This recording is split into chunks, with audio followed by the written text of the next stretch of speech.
God does not have a plan B. At least if he does, he hasn't told the church. So basically, do we qualify people or don't we? I'll say it already now, I'm going to say it later. As a Christian, not really. As a government, they have to.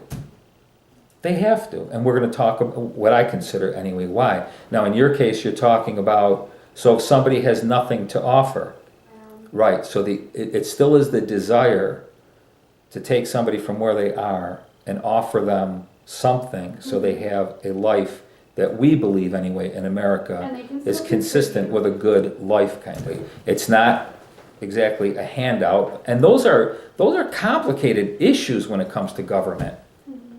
What I want to, we could read Matthew 7 that says, Lord, Lord, didn't I do this, didn't I do that? And he basically says, not impressed. It's kind of interesting to look at the dichotomy between these people over here didn't have a clue what they were doing, the nations. And actually what they were doing was pretty simple. I'm hungry. Oh, come, I'll give you something to eat. It wasn't delivering demons. It wasn't healings. It wasn't miracles, signs, and wonders. We're all thirsting for that. And that's good. But Jesus taught us a very powerful lesson when he puts the two side by side almost. And says, this one over here, I don't even know you. In fact, you're lawless. And that's like, seriously? And then these over here that don't know him, says, well done. And you go like, what is going on here? And that's why we said the key is being in the presence of God and knowing what you are called to do, keeping certain things straight. In Matthew 7, they did amazing things and they were rejected. Matthew 25, they did what anyone can do, what any one of us in here could do. The question is, will we or won't we, and why? We're talking about the stranger specifically when we're looking at Matthew 25, and I was a stranger, you welcomed me.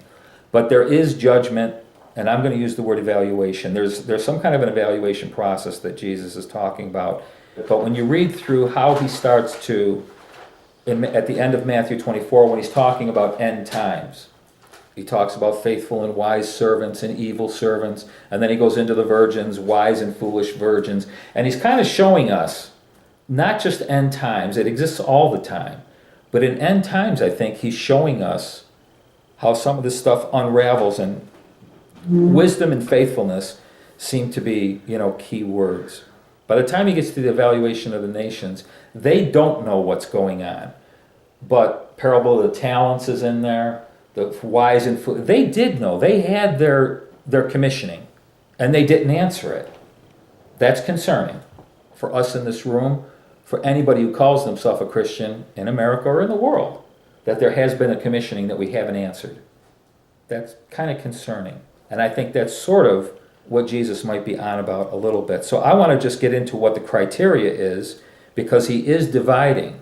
There is a division going on, a judgment, and there is criteria associated with that. In other words, what's the criteria for the division, for being a success at this thing that we've got called life, a success or failure? Obviously, the sheep were successful. The goats were not. We can tell by the judgment that's passed on them. Everybody has different barometers for success. That's generally the world. As a Christian, if we have to define what success is, not acceptance into heaven, not salvation, but being a success is the influence, the impact that we've made on people's lives for Christ. That is the barometer for success. No impact, you'd be considered a failure as a Christian. Having an influence and an impact, that's what God's looking at. That's why you're here, is to bring the kingdom, the influence, the impact into people's lives. There was a criteria for dividing the nations. And while we're looking at feeding people, giving them water or whatever, the bottom line is Jesus says, that was me. Regardless of what the need is, whether it's the stranger, the sick, the guy in prison, whoever it was, he identifies with them. And it seems as though the criteria is they were either good to his son or they weren't. At least that's what it seems to boil down to me. Jesus says, I was there and you were good to me. I had a lot of needs and you met my needs. The sheep and the goats are both pretty confused by this criteria. because they don't see it that way. I didn't even see you. I didn't know you, all of that kind of thing. They're confused by the actual evaluation process and the criteria because they never saw it that way. They saw the needy actually as the least. I was reading something this last week where he identified the least because at one point when Jesus talks about, John the Baptist being the greatest that was born of women and that whole thing, but the least in the kingdom of God are greater than him. And so one of these commentators made the comment that the least is the church. So he's saying to the nations, you were good to my church, which is the body of Christ. You weren't, this kind of thing. I don't know, there's all different kinds of ways of looking at it. I don't want to get too spacey, and I want to be very real about it. If somebody's hungry and you feed them, that's a good thing to do. It's being faithful to God. It's a righteous thing to do. And all these things are the things that are the values of the kingdom that is in us and we're in, the Christ that we serve. The thing that's concerning, at what point does the church that Jesus likens unto sheep in John 10 when he says, my flock and the sheep, not the Matthew 25 sheep, but he refers to, he's the good shepherd, we're his flock and that whole thing. At what point do the sheep start to look like goats?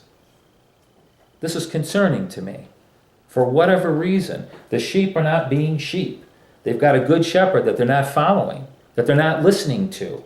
In fact, in some cases, I don't really even care. It gets concerning to me when we start to look, and I say we, myself included, when we start to look more like goats than we do sheep. Not that we're going into everlasting fire, just talking about imagery here. The goats didn't seem to have any problem at all, walking by hungry, needy people. They just went on their way. That concerns me. So, I want to share just a couple of thoughts here about care and calculation. And I'm going to put them together because I don't believe there's anybody in this room who doesn't care about the things we're talking about. I just don't believe it. And I don't believe most of the people I know, whether they're Christians or not, to be honest with you, that they don't really care. But I do think we have a process of calculation that perhaps needs some tuning. That's kind of like the way I see it. We care with or without calculation. Reasonable question. So how do we discern his presence? Because he says he was there and they didn't know it. Then the question is, do we need to discern his presence? And I think a lot of the charismaniacs, they would say, oh yes, if God's in it. And I don't see that. I see hungry, needy people, their needs being met by a bunch of sheep that don't even know him, quite frankly. So I don't think that's the issue. I think we're barking up the wrong tree when we're trying to discern his presence instead of saying discerning the need. There's a need there. But is it a Jesus issue? I mean, if he cares about the hungry and the needy, shouldn't I? It's not a matter whether he's hungry and needy or not. It's a matter of the things that he cares about the most. Do we care about the things he cares about the most?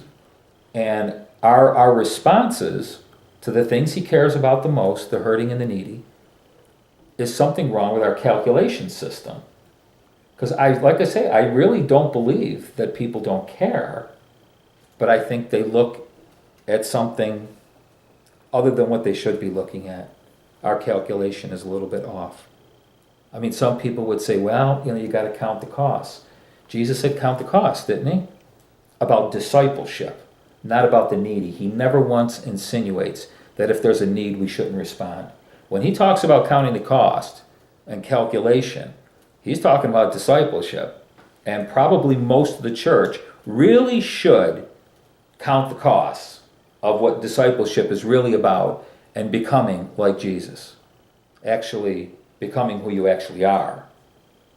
We don't count the cost when it comes to caring for needy people. It's just not what we're told to do. So, there's 3 things that I wrote down here. The first word, 3 words, it'll be in your notes tomorrow that David so faithfully brings to us. The first word is proactive. Our judgment, our evaluation, we should be a proactive people. Where do I get that from? Jesus. He said, do, remember this? This is like the golden rule. Golden rule. Do unto others as you would have them do unto you, which is interesting. Because he doesn't say, after they've displayed whatever, now you do to them. He puts it exactly the opposite. If you want to see change in that person, be the change.